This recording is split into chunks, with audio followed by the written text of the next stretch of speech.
What is going on, everybody? We are back for another lit video for you guys. In this video, we're going to be discussing pack leadership, the importance of it, how to become a good pack leader, and utilizing examples to help you learn what to do and what not to do. Stay tuned, let's get into the video. So what is the importance of pack leadership? You have to understand that dogs are pack animals. They function best when they fall in line with the system, when they understand where they are with the pecking order. It is your job as the owner and as the handler to grow that bond, that respect, but to also provide a structured environment for your dog so they understand you and they trust you as being their number one.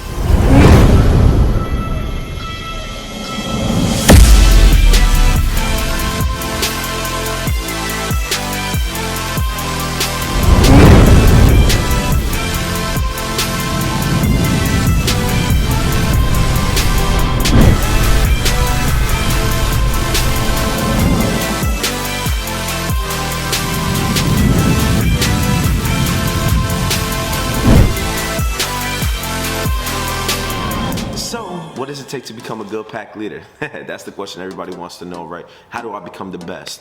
And in my eyes, you have to be fair, firm, and consistent with how you operate on a daily basis with your dog, which means that you place them on a daily routine, which means that you perform the same activities every day where they understand specifically what's being asked of them and the behaviors that are being required from them. So it's big that you place them in a structured environment where they understand in order for them to do something, they have to do what you want first. And that is how you grow the pack leadership, and that's how you grow the bond. And it is big that when you're doing obedience with your dog, you do obedience with your dog every day. That is like the key to getting what you want, to get them to be dialed in and focused on you, to grow that love and trust where they follow you in the pack, where they understand that you are the pack leader. And that is what you want at all times, because when you're able to tap into this, you're able to tap into all of your dogs gravitating to you, showing you that love, where they want to follow you everywhere. And there's nothing better than experiencing that feeling.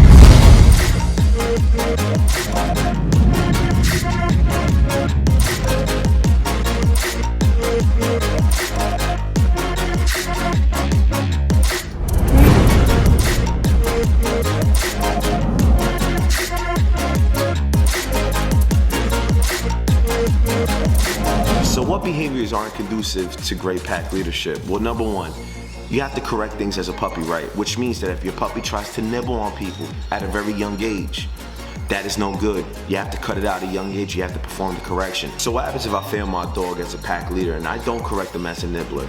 They're gonna be programmed subconsciously to think it's okay to nibble, which means as they get older, it's gonna be okay to bite. And people think that, oh, well, it's just cute, you know, it's just cute little dog behavior. No, it is not. It is your job to correct that behavior when they're younger. And we're here to hold each other accountable, right? You have to understand that certain behaviors are not required, especially as a puppy, because we are trying to bring out the best in the dog, and we try to correct all bad habits at a very, very young age. Now, up next, let's say we're talking about a dog that likes to jump on people, right? And you allow that as a puppy. So what you're doing is you're subconsciously programming your dog to think it's okay to perform dominant behavior on other people, which means that this is no good. You have to correct that at a young age. You have to calm that excitement down. You have to get them dialed in and focused on you, which means that when you're going up to somebody, that they stay right by you and they stay disciplined. They don't go into impulse. They stay disciplined, they understand. You walk them up nicely and then you allow people to pet them. But it is not okay to jump on people, period. Because what happens to the bigger picture, right? Let's say your dog jumps on somebody, right? And you didn't correct their nibbler habit. Right away, as soon as they jump on somebody, the person's gonna show fear. And when dogs sense fear, they start getting bad vibes and sketchy vibes about somebody, which then leads to the bigger problem, right? You didn't correct nibbling, which means that they think it's okay to bite, because now the dog is like, oh, I can't trust this person. And that is why you correct behaviors. That is why you become a good pack leader. And that's how you get your dogs to trust you. So it is big when being a pack leader that you address dominant behaviors and you understand what dominant behaviors are. Because remember, if a dog feels like they don't have a number one in the household, they're gonna try to establish dominance. They're gonna try to become number one. So what I'm gonna do right now is I'm actually gonna put a graphic up and I'm gonna be showing all the dominant behaviors to help you understand what to look for and what not to look for. So wrap up the video in its totality and discussing pack leadership, right? It is big that you do everything that I said and you correct behaviors, because at the end of the day, you want to become the best pack leader to your dog. And when I look at people like the real Tarzan on YouTube, Marlon from DDK9, I just see the way these dogs gravitate to them, where they could go right into a field of dogs and they all come right to them and they sit and they're waiting on him. They're waiting for him to move so they could follow him. That is so powerful, and I think that's truly a gift that is bestowed upon very certain people by the man up above.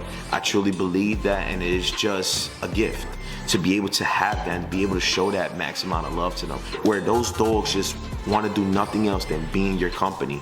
And you can achieve that through being fair, firm, consistent, and doing the same daily approach and working on them daily, training them daily, obedience, exercising, etc.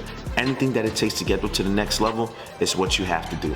So with that being said, this is the conclusion of the video. Don't forget to like, comment, and subscribe, and we'll catch you on the next one. Speedy, baby.